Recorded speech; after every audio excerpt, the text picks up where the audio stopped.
Tayo po ay malayang magsamba, malayang sumayaw. For indeed, God freed us. So let's use our hands to worship the Lord. Lahat po ng nasa likuran, pumunta po sa harapan.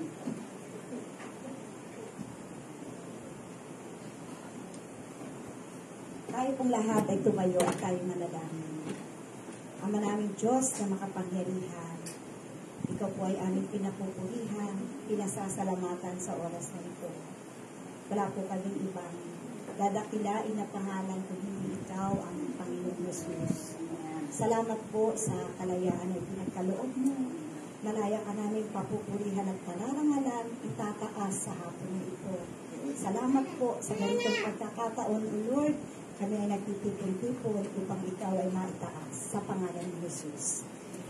Our call to worship ay galing sa mga awit, 66 verses 1 to 2. Sumigaw sa galak ang mga nilalang, at purihin ang Diyos ng may kagalakan. Wagas na papuri sa Kanya'y ibigay, awitan siya, luwalhatiin siya. Amen. Tayong lahat ay umawit, buong kalayaan. Ipagkaloob natin sa ating Diyos yung ating papuri. Tayo ay Kanyang pinalaya at upang tayo magamit para sa Kanyang gawain. Malaya tayong sumigaw, malaya tayong sumayaw, manta. Awitan natin ang ating Panginoong Jesus. Buong na pasalamatan natin siya. Tayo ay pinalaya ng ating Diyos. Amen? Hallelujah, Lord Jesus. Malaya, malaya, malaya, malaya. Malaya, malaya, malaya, malaya. Malaya, malaya, malaya, malaya. Malaya, malaya, malaya, malaya. Ang Diyos sa buhay ko'y gumawa, naranasan ang Kanyang himala. Sasabihin ang naramdaman ako'y pinalaya. Ang kasalanan, ang kalungkot ay pinawi niya ng lubusan. Kapangyarihan ng Diyos ay ating nararanasan. Malaya! Malaya, malaya, malaya. Malaya, malaya, malaya, malaya. Malaya, malaya, malaya, malaya. Malaya, malaya, malaya, malaya. Ang Diyos sa buhay ko'y gumawa, naranasan ang Kanyang himala. Sasakit ang naramdaman ako'y pinalaya. Ang kasalanan at ang kalungkutan ay pinawi niya ng lubusan. Kapangyarihan ng Diyos ay ating nararanasan. Malayang sumigaw, malayang sumayaw, malayang lumundag, malayang lumipad, malayang sumigaw, malayang sumayaw. Kapangyarihan ng Diyos ay ating nararanasan. Malayang sumigaw, malayang sumigaw, malayang sumayaw, malayang lumundag, malayang lumipad, malayang sumigaw, malayang sumayaw. Kapangyarihan ng Diyos ay ating nararanasan. Pangyarihan ng Diyos ay ating nararanasan. Atin ang Diyos, yes Lord. Di ako mangangamba, di ako mababalisa. Kasama natin ang Diyos, kasama natin ang Diyos, mga kapatid, natin ang Diyos. Di ako malulungkot, di ako matatakot. Kasama natin ang Diyos, kasama natin ang Diyos, kasama natin ang Diyos. Di ako mangangamba, di ako mababalisa. Kasama natin ang Diyos.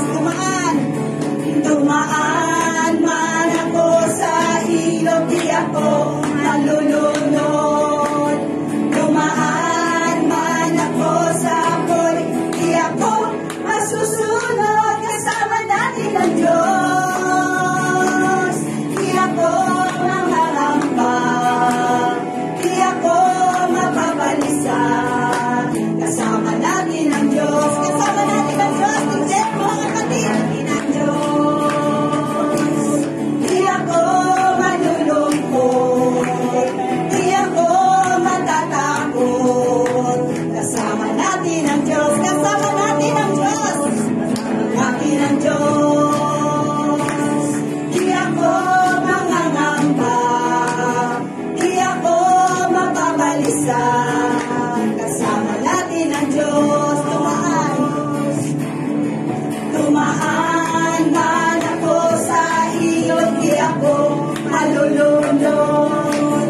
Dumaan man ako sa apoy, di ako masusunod. Kasama natin ang Diyos.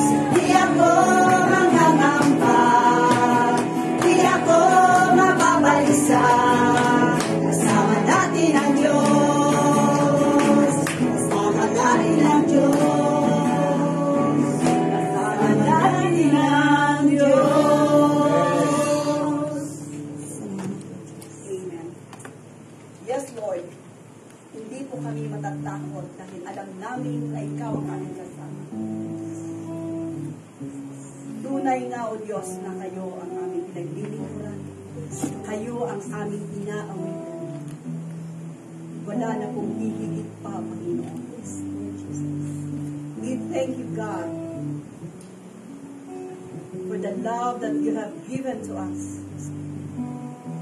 And you are the reason why we are here in this place. Yes, To worship you, to bring glory to your name, yes, O God. Wala po kayong katulad. We worship you.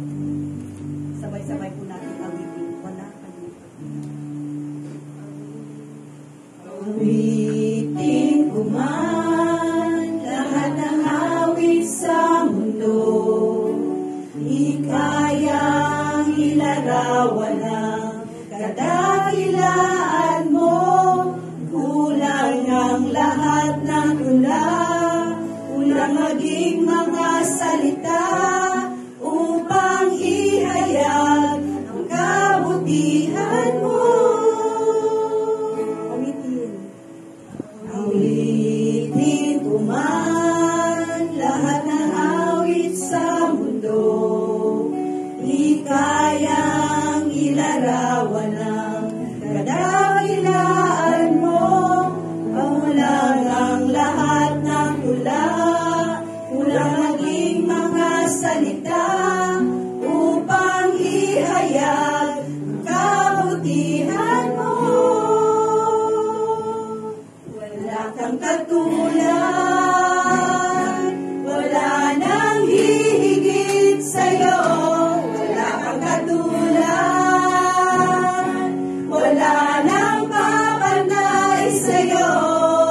Ikaw ang Diyos, noon pa man, maging ngayon at kailanman. Sa habang panahon, wala kang katulad.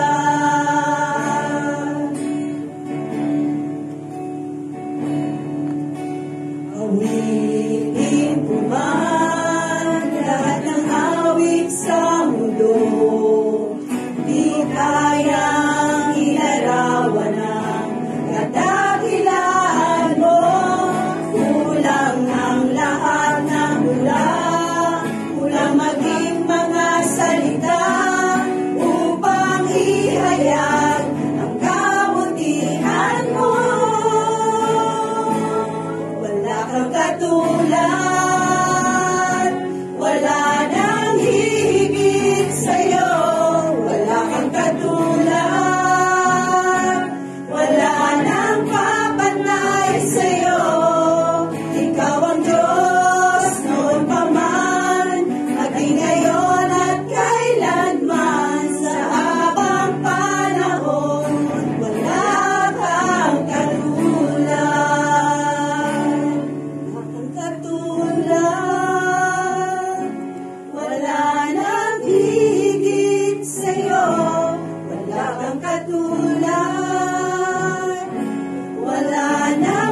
Isisigaw sa buong mundo.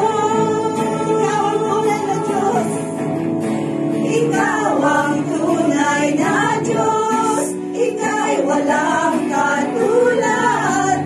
Ika'y nag-iisa. Ikaw lamang, wala nang iba. Sa'yo ang aming awit, dinggin ang aming pinig. Isisigaw sa buong mundo. Ikaw ang tunay na Diyos. Ikaw ang tunay na Diyos. Ika'y walang katulad. Ika'y nag-iisa. Ikaw lamang, wala nang iba. Sa'yo ang aming awit, dinggin ang aming tinig. Isisigaw sa buong mundo. Mabitin natin ang ating ikaw ang tunay na Diyos. Ikaw ang tunay na Diyos. Ika'y walang katulad. Ika'y nag-iisa. Ikaw lamang, wala nang iba. Sa'yo ang aming awit, dinggin ang aming tinig. Isisigaw sa buong mundo. Ikaw ang tunay na Diyos. Ika'y walang katulad. Ika'y nag-iisa. Ikaw lamang, wala nang iba. Sa'yo ang aming awit, dinggin ang aming pinig. Isisigaw sa buong mundo. Isisigaw sa buong mundo. Isisigaw sa buong mundo. Dakilan mo. Tunay o Diyos na ikaw ang tunay na Panginoon Jesus. Isisigaw namin, O Lord, na ikaw lamang ang aming papupuri. Maraming salamat po. Ikaw ang Diyos na walang katulad. Ikaw ang Diyos na nagmamahal sa amin. Ngayon ikaw ay Diyos na may tataas sa aming kalagitnaan. Maraming salamat po, Panginoon, sa pag-ibig mo sa amin.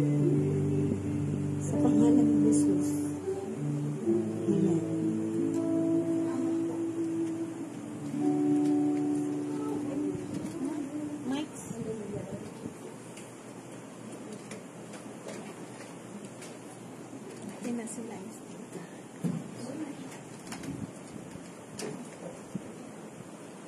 Panginoon, tunay nga po, ikaw ang nag-isang tunay na Diyos.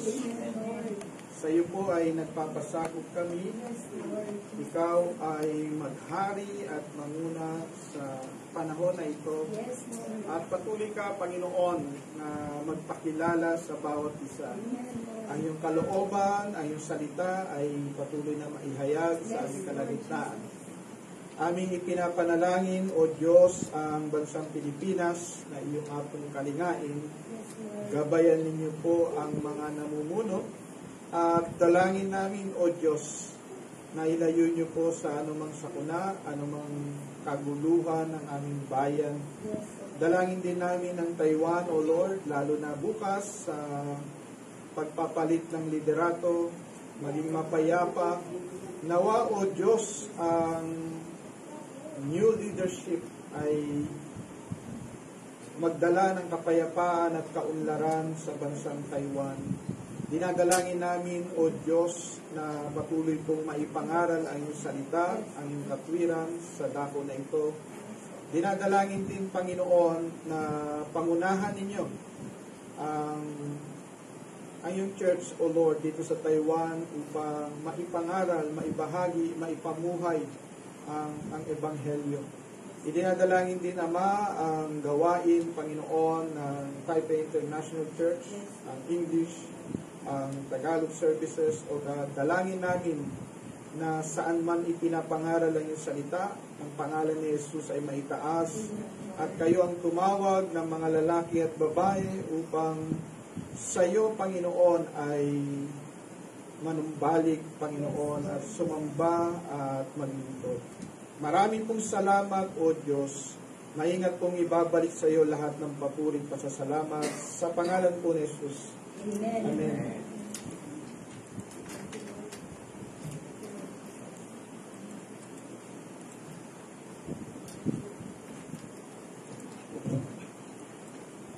Scripture reading for today ay matatagpuan sa Joshua Kapitulo 10, versikulo 1 hanggang 8. Nang mabalitaan ni Adoni-Sedek na hari ng Jerusalem kung paanong nasakop ni Josue ang Ai at ganap itong winasak, gaya ng kanyang ginawa sa Jericho at sa hari niyon. Gayon din ang kanyang ginawa sa Ai at sa hari niyon, at kung paanong nakipagpayapaan sa kanila ang mga taga-Gibeon at naging kasama nila. Sila ay masyadong natakot sapagkat ang Gibeon ay malaking lungsod na gaya ng isa sa mga lungsod ng hari at sapagkat higit na malaki kaysa Ai at lahat ng lalaki roon ay makapangyarihan. Kaya't si Adoni-Sedek na hari ng Jerusalem ay nagsugo kay Oham na hari ng Hebron at kay Piram na hari ng Harmut at kay Hafia na hari ng Lakish at kay Debir na hari ng Eglon na ipinasasabi, pumarito kayo at tulungan ninyo ako at patayin natin ang Gibeon sapagkat ito ay nakipagpayapaan kay Josue at sa mga anak ni Israel. Kaya tinipon ng 5 hari ng mga Amoreyo ang hari ng Jerusalem, ang hari ng Hebron, ang hari ng Harmut, ang hari ng Lakish at ang hari ng Eglon, ang kanilang hukbo at nagkampo laban sa Gibeon at nakipagdigma laban dito. At ang mga tao sa Gibeon ay nagpasugo kay Josue sa kampo sa Gilgal na sinasabi, huwag mong iwan ang iyong mga lingkod, pumarito ka agad sa amin, iligtas at tulungan mo kami. Sapagkat ang lahat ng mga hari ng mga Amoreyo na naninirahan sa lupaing Maburol ay nagtipon laban sa amin. Kaya tumawag si Josue mula sa Gilgal, siya at ang buong bayang pandigma na kasama niya, at ang lahat ng mga matatapang na mandirigma. Sinabi ng Panginoon kay Josue, huwag mo silang katakutan, sapagkat ibinigay ko sila sa iyong mga kamay. Walang lalaki sa kanila na makakatayo laban sa iyo.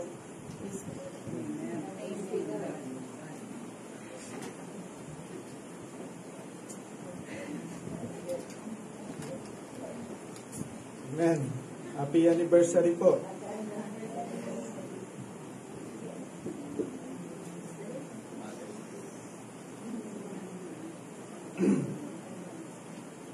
Sabi ng iba, ano ba yung anniversary na yun? Alam niyo po, ang church ay, ngayon po tayo po ay nagdiriwang ng Pentecost Sunday at ang church ay ipinanganak during the Pentecost. So yun po talaga anniversary ng mga anniversary. We have anniversaries ng Tagalog, anniversary ng mga local churches, different local churches. Pero yung Church of Jesus Christ ay nagsimula kung ang mga ordinaryong tao ay kinasihan ng banal na espiritu, ang pangakong banal na espiritu ay pinagkaloob sa mga mananampalataya. Noong Old Testament, ang Holy Spirit ay pumupuspos o nagpipil doon sa mga tinawag, special people, no? Mga katulad ni Samson, katulad ni David. Pero itong ating kasalukuyan, no? Itong panahon, itong ating tinatawag na era ng grace, ang bawat mananampalataya ay pinagkalooban ng banal na Espiritu Santo. At nagsimula po yung mga huling araw ng panahon na ipagkaloob ang banal na Espiritu. Pinagkaloob yung banal na Espiritu sa lahat, whether lalaki o babae, ang ang pagpapahayag ng salita ng Diyos, no, ay ibinigay para sa lahat. Your sons and daughters shall prophesy. O magpapahayag ng salita. Okay. So, kaya po, happy anniversary. Anniversary ng church. Yan din ang reason bakit sa Chiang Kai-shek ay nagkakatipo ng mga churches, different churches, Mandarin, Indonesian, mga Amish, English congregation to celebrate yung birth o yung simula ng church every Pentecost. Okay. So, tayo po ay magpapatuloy sa aklat ng Joshua at tayo po ay nasa Joshua 10. Ang mga lessons dito is about covenant and warfare, spiritual warfare. Pag tayo po ay pumanig sa Diyos. Now remember, yung mga Gibeonites, sila ay nagkaroon ng covenant sa mga Israelita o sila po ay pumanig sa Diyos. No? Now, ang pagpanig sa Diyos, yan po yung una nating tatalakayin. At ito po, makikita natin yung some lessons in covenant relationship. Pag tayo po ay pumanig sa Diyos o kung tayo po ay nagkaroon ng relationship sa Panginoon, hindi lamang yung relasyon na ordinaryo, kundi merong covenant relationship po yun. Pag sinabi natin covenant, ito ay panghabang panahon o panghabang buhay. Kung tayo po ay pumasok sa marriage, no? Ito po ay dinisenyo na maging covenant and na ang maghihiwalay lamang ay ang kamatayan. It is designed for life. Yun po yung original design niya. No? Though during the time ni Moses, dahil sa katigasan ng ulo ng mga Israelita, inalaw ang divorce. No?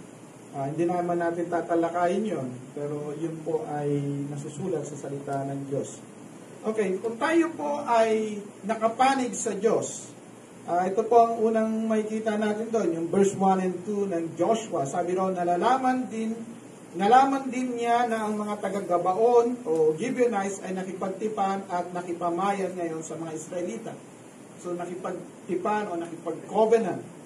Labis itong ikinabahala ng mga taga-Jerusalem sapagkat ang Gabaon ay kasinlaki ng mga lungsod na may sariling hari, higit na malaki kaysa Ai at magigiting ang kanyang mga mandirigma. At dito po, dinidiscuss kung ano yung mga Gibeonites.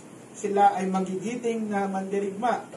At itong magigiting na mga mandirigma na ito ay nagsuot ng parang mahirap, di ba? No, nagbaon sila ng tinapay na panis, no? Talagang nag-disguise sila upang magkaroon ng covenant relationship sa mga Israel sapagkat isa siguro sa mga kahusayan ng isang mahusay na mandirigma ay ang pangunawa na alam niya yung kanyang kalakasan at alam niya yung lakas ng kalaban. Isa po yun, no? Isa po yun sa isang katangian ng isang warrior na alam niya yung kanyang capacity at yung capacity rin ng kanyang kalaban. At sila po ay nagpasya na sila ay maging tagapaglingkod sa mga Israelita at magkaroon ng tinatawag na covenant relationship with them. So, meron na silang relasyon. At sila po ay na-spare. Pero, hindi ibig sabihin na na-spare sila, ay na-spare sila sa kanilang mga tinatawag na makakalaban. No? So, dito sinasabi natin na ang bawat pagpanig sa Diyos ay banta sa kaharian ng kadiliman. Pag tayo po ay nagsumusuko sa Panginoon, we became a threat to the kingdom of darkness. Makikita ho natin itong sa Acts 19, yung 7 sons of Sheba, dahil nakita nila na nagpapalaya si Paul, ginaya. Diba? Pero ang problema, hindi sila kilala ng mga espiritu. Kasi po, pag tayo po ay naging panig sa Diyos, that is already an open declaration in the spiritual world. No? Meron ka ngayong identity na hindi ka na sa kadiliman, ikaw na ay sa kaliwanagan. Kaya nung sinabi ng masamang espiritu, Jesus I know and Paul I know. No, pagkatapos yung ginulpi yung 7 sons of Sheba. Diba? Bakit? Kasi hindi sila kilala. Wala silang covenant relationship kay God. Hindi sila kilala doon sa langit. Hindi sila kilala spiritual. Okay? And then, in Matthew 16, verse 18, sabi ni Jesus, I will build my church and the gates of hell shall not prevail against it. As Jesus build His church, yung church ay katulad nitong army na pinamumunuan ni Joshua, sila po ay nasa pagsulong, no? Sila po ay nasa paglusod, sila po ay nasa taking yung promised land. At ganyan po yung picture nito, that the gates of hell is not prevailing against us as we move forward na yung kaharian ng Diyos ay lumawak dito sa lupa, that the kingdoms of this world will become the kingdoms of our Lord. Amen. At yung po yung tinatawag na Great Commission sa atin, no? Kaya nga po maganda itong pag-aaral ng Book of Joshua, though yung Book of Joshua ay physical warfare, nakakakuha tayo doon ng tinatawag na principles para sa spiritual warfare where we are in now. Tayo po ay nasa digmaang spiritual. Whether we like it or not, the kingdom of darkness is not happy if we grow spiritually. Is not happy pag merong isa na naliligtas. Ang happy pag may isa naliligtas ay yung kalangitan. Pero yung kaharian ng langit, masaya doon. Yung kaharian ng impyerno ay hindi. Parang nangyari dito, no? Sa verse 1, may kita ho natin doon. Okay. So, the kingdom of darkness is threatened sa bawat isa na mananampalataya. Bawat isang mananampalataya, bawat isang tao na nagsuko sa Panginoon, bawat isang tao na nagpapagamit sa Diyos, the kingdom of darkness is threatened. Whether you like it or not, we are threat to the enemy. Hindi ka lang magiging, pero pag ikaw naman ay yung tinatawag na waso, yung parehong kaliwa ang paa, puro kaliwa lamang, no? Hindi matret ang enemy. Bakit? Baka sabihin ng enemy, bakit ako matretret sa'yo? Parehas pa rin naman tayo. Parehas pa rin ang ugali mo noon. Parehas pa rin yung sinasamahan mo noon. Parehas pa rin ang pananalita mo noon. Anong pinagbabago? You are not threat to my kingdom. Okay.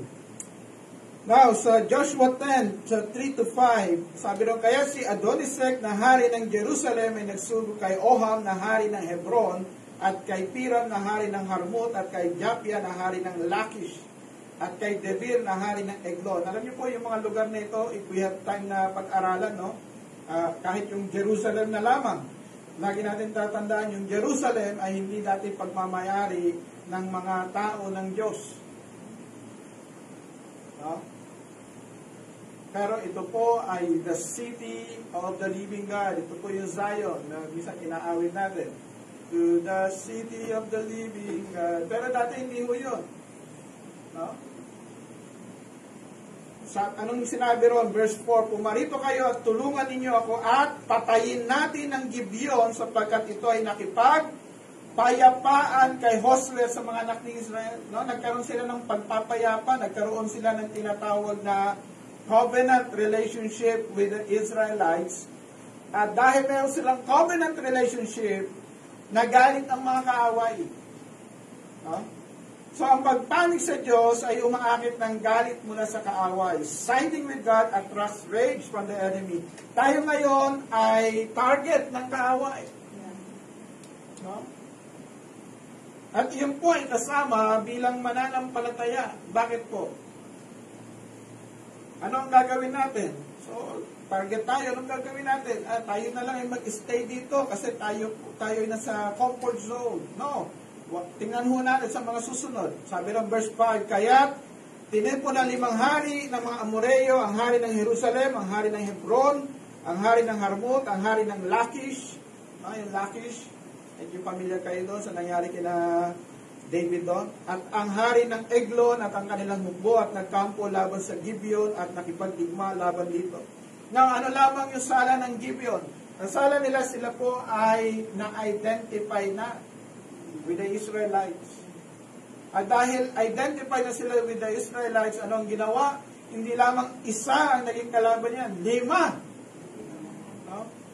Kaya nga po, huwag ho kayong magtataka pag nang ikaw ay sumuko sa Panginoon, nang ikaw ay tumanggap sa Panginoon, kung kailan ka pa naging Kristiyano, mas lalong nagdumami ang iyong mga pagsubok. Bakit ho? Kasi the enemies ay hindi natuwa at we became a target. No? Okay, tingnan pa ho natin. Joshua 10 verse 6.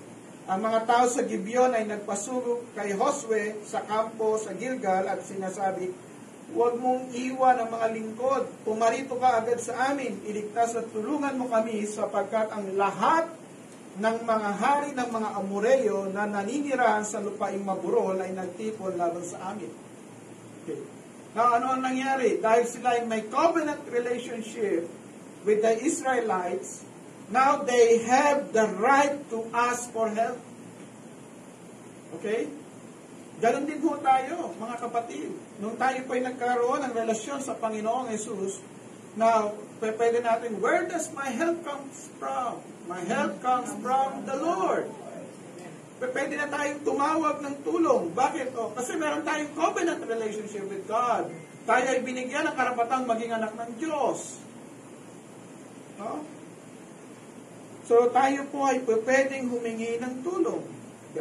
God gave us the right to ask for help. Bakit o? Kasi naiba na yung ating situation. We are from the kingdom of darkness, napunta na tayo sa kingdom of light. Tayo po ay meron ng peace with God.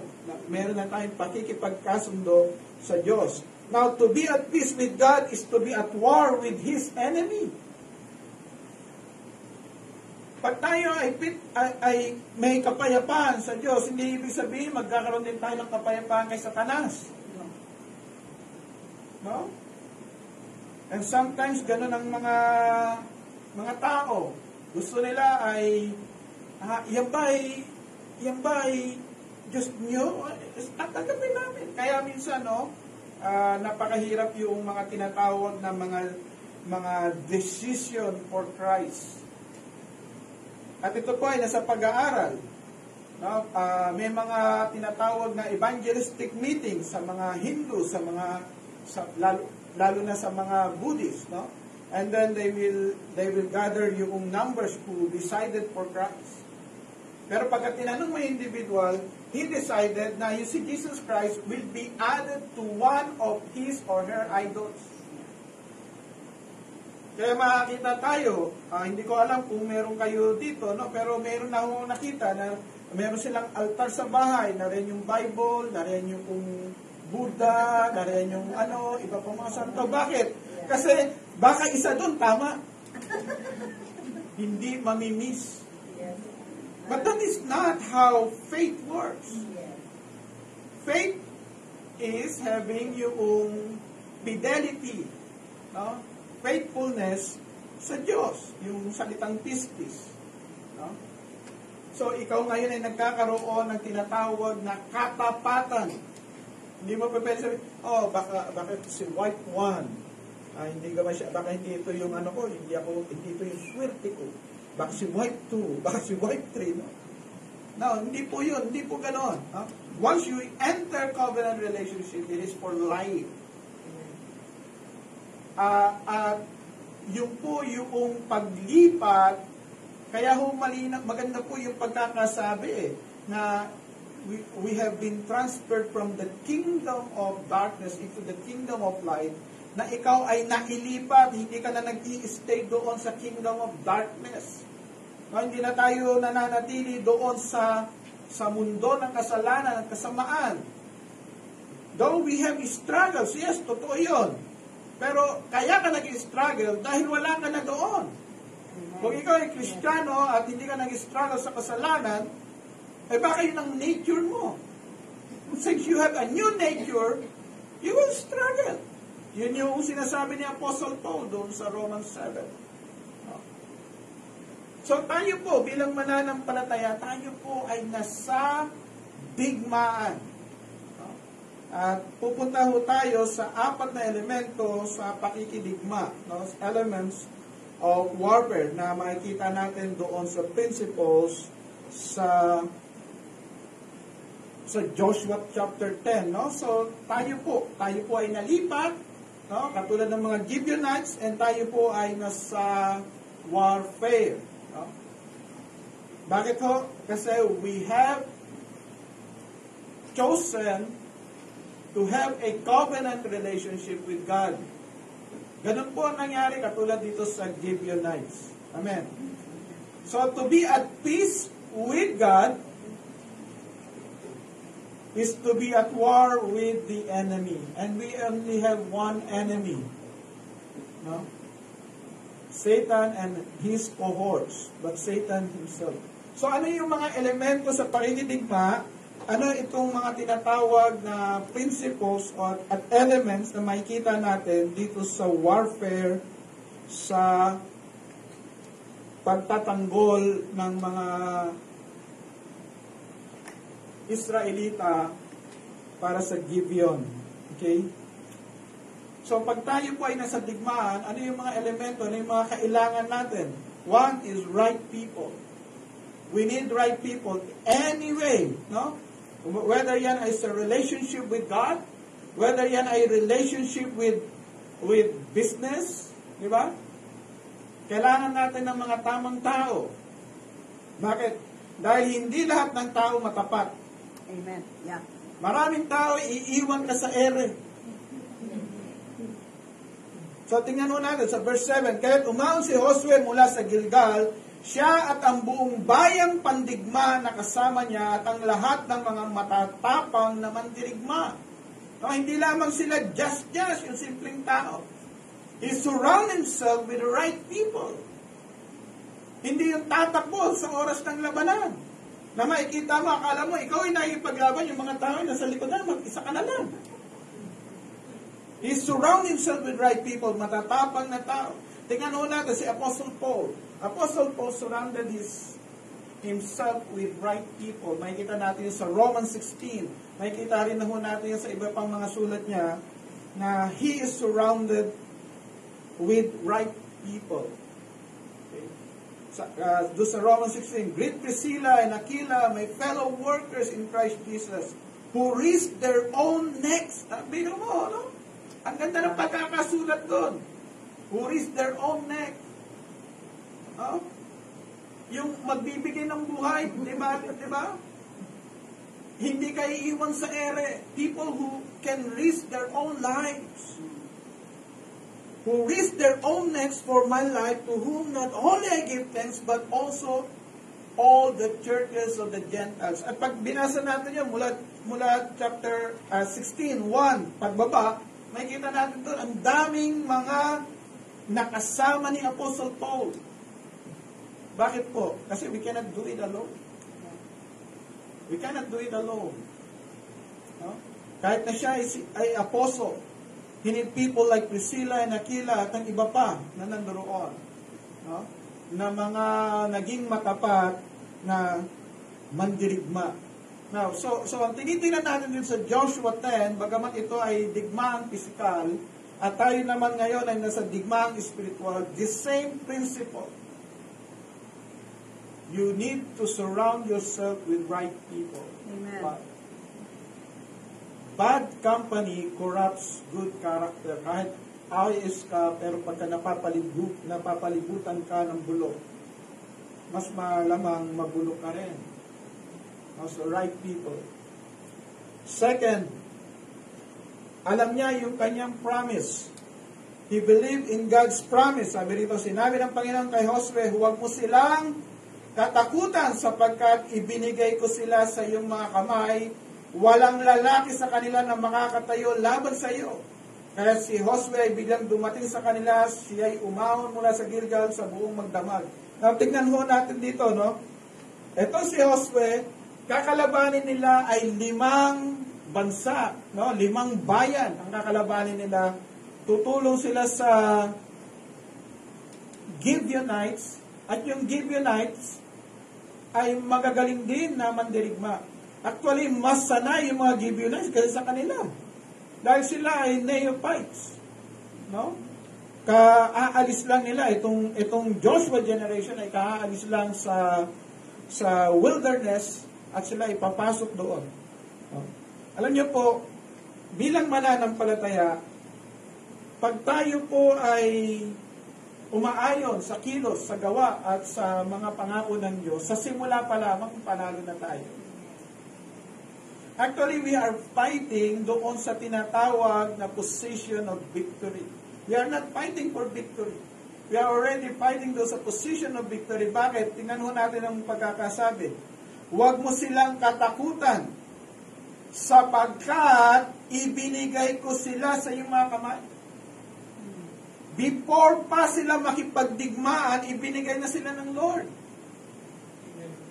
No? Kaya nga po, tayo po ay nananalay. Ano man yung papasukin natin? Na ang kalooban ng Diyos ang hinahanap natin bago yung gusto natin. Lahat tayo makakapagplano. But victory belongs to the Lord. Amen. At ang pinakamainam, bago pa man tayo lumaban, bago pa man tayo umaksyon, na ibigay na ng Panginoon sa ating kamay. Anything yan po ay principle na mapapanghawakan natin sa anumang paraan at sa anumang larangan sa buhay. That victory is assured once we are in the center of God's will. Bakit? Kasi may promise ka eh. Pag tayo po ay pumapasok sa isang larangan, dapat may hawak-hawak ka, pangako ng Diyos. Hindi yung magsasabi ka lang, ito kasi sinabi ni apostol nito, ni propeta ni ganito. Baka yun sinabi sa kanila, hindi sa iyo. Ito kasi yung ito kasi yung putok na yun, yung putok-batok na tindahan, kaya magbubukas din ako ng putok-batok na tindahan, di ba? Kasi yun, sikat ngayon, o pares, ano ba yung mga sikat ngayon, di ba? Dahil yun ang sikat, gagayahin mo, pero baka hindi naman yan pinagagawa sa iyo ng Diyos. No? Baka ang pinagagawa lang sa iyo ay ikaw ang mag-supply ng kanilang ikaw ang mag-supply ng tagmit doon sa mga paresan. Why not? Ano ang pinag-usapan natin dito? Mga kapatid, napakaganda na bago magsimula sa pakikipagdigma, alam mo yung pangako ng Diyos sa iyo. At naroon ka sa digmaan na inilagay ka ng Panginoon, hindi sa ginawa mo. Kasi merong mga digmaan na hindi dapat na pasukan. There are warfares na hindi para sa atin. Pero dahil sa katigasan ng ulo natin, pasok tayo ng pasok kung saan. Tingnan natin sa Romans 8 verse 31. Sabi rin, what then shall we say to these things? If God is for us, we can be against us. So the number one thing is to make sure that we are aligned to the will of God. Inuna natin yung paghahari niya, inuna natin yung plano niya, na tayo ay nasa perfectong plano ng Diyos and we are moving according to His timeline. At paano yun? Doon napaka-importante. Bakit sinabi ng Diyos? Sa simula pa, okay, Joshua, do not neglect the word, this book of the law. Meditate on it day and night. Then, you will be successful. Why? Kasi pag tayo po ay immersed sa word of God, immersed tayo na marinig yung tinig ng Diyos. Hindi lang tinig ng kung sino man. Hindi tinig ng kumpare mo, ni kumari mo, hindi tinig ni Facebook. Hindi lang kung ano man. Kasi kung ano yung pinagagawa sa'yo, nandoon yung pananagumpay. Amen. So yung promise, manangan sa pangako ng Diyos. Third element is power. We fight according to God's power, to God's ability. At ngayon, di ba, ito yung panahon na kung saan we celebrate yung birth of the church, the Pentecost, kung saan bumaba yung kapangyarihan ng Diyos sa iglesia. Ano sabi ho ng Panginoon sa kanyang mga alagad? Nag-resurrect na siya, nakita na siya ay resurrected, siya ay powerful, na siya ay God. Pero ano sabi ni Jesus Christ? Tarry ye in Jerusalem. Maghintay kayo sa Jerusalem, hintayin ninyo yung banal na Espiritu. Then, you will receive power, you will become witnesses, di ba? You will become witnesses para saan? Jerusalem, Judea, Samaria, and to the uttermost part of the world. And His word is true. Hanggang ngayon, naabot tayo ng salita ng Diyos. Hanggang ngayon, ang salita ng Diyos ay umaakyat kahit sa mga kabundukan. Hanggang ngayon, pumapasok sa mga kaharian. Hanggang ngayon, pumapasok kahit sa mga presidential offices, sa mga business offices. No? Bakit to? Kasi mananatili ang salita ng Diyos. Mangyayari ang lahat. Magkakaroon ng lindol, magkakaroon ng gyera, magkakaroon ng paggutom. But this gospel of the kingdom will be preached to all nations. And habang pinapangaral yon, yung kapangyarihan ng Diyos ay hindi mawawala sa iglesia. Amen. Sabi doon sa Zechariah, not by might nor by power, but by my spirit, says the Lord of hosts. Tayo po ay nakikidigma, hindi dahil sa husay sa galing natin, kundi dahil sa kapangyarihan ng Diyos. Tingnan ho natin yung Joshua 10 to 11. Nilito sila ng Panginoon sa harapan ng Israel at kanyang pinatay sila sa isang kakilakilabot na patayan sa Gibeon. At kanyang hinabol sila sa daang paahon sa Beth-horon at tinugi sila hanggang sa Azekah at sa Makeda.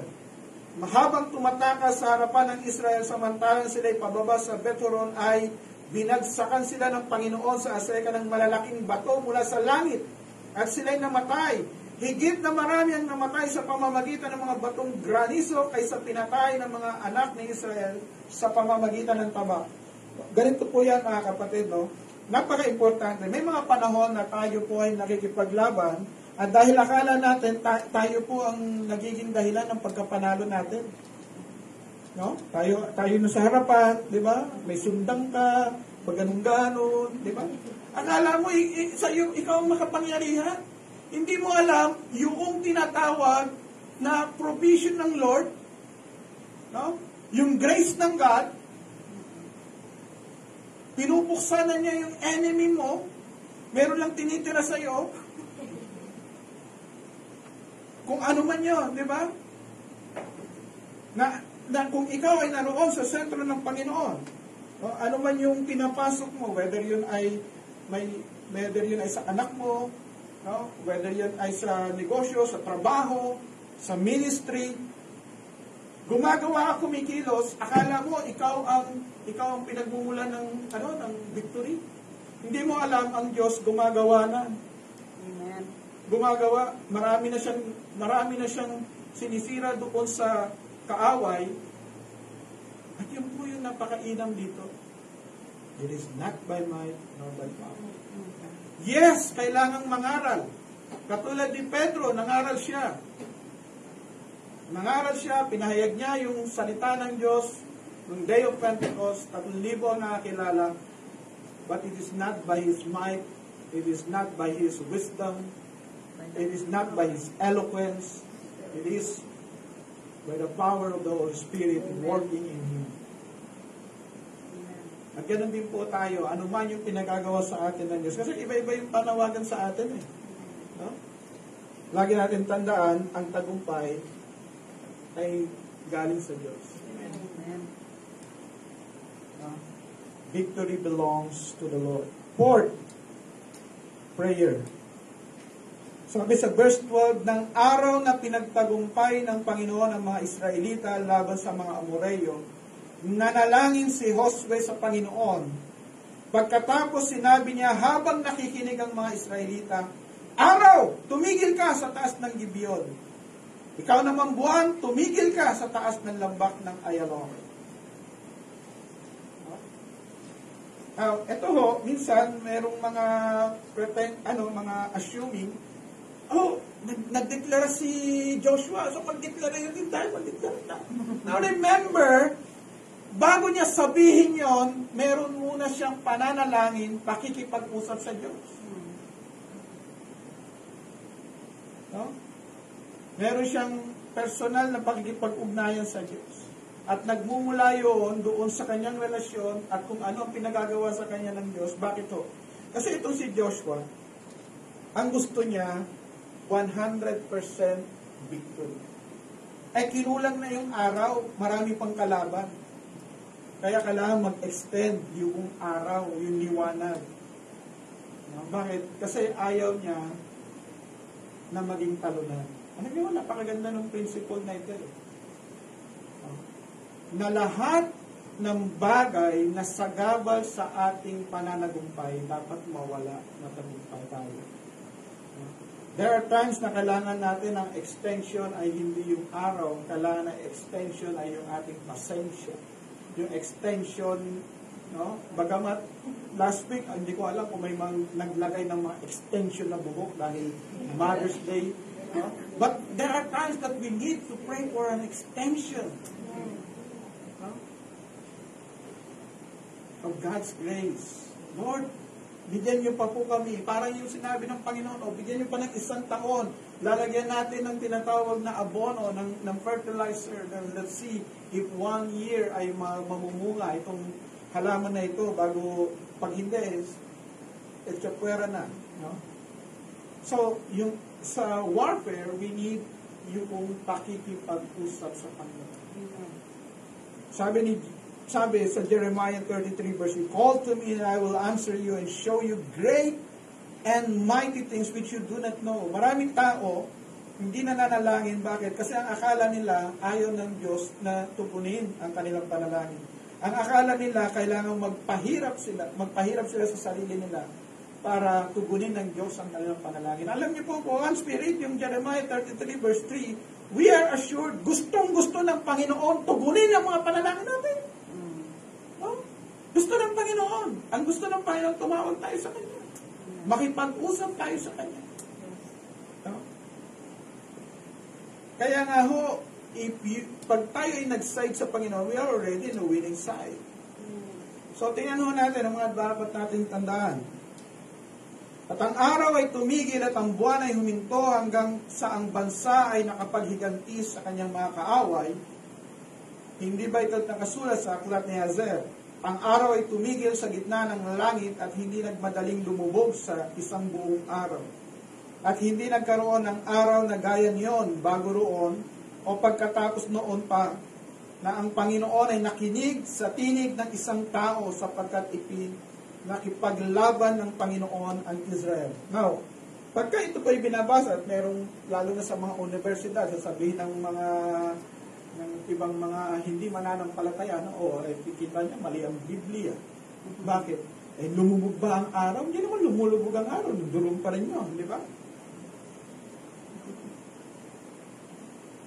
So ano na? Mali na ba yung Biblia doon? Tumitigil ba ang buwan? Di ba tayo po ay umiikot dun sa araw? Hindi ang araw ang umiikot sa atin? Hindi, wag na. Uwian na tayo. Hindi ho. Lagi nating tatandaan, di ba? Ang salita ng Diyos ay sinulat sa paraan na upang ito ay maunawaan ng tao. Hindi scientist yung nagsulat.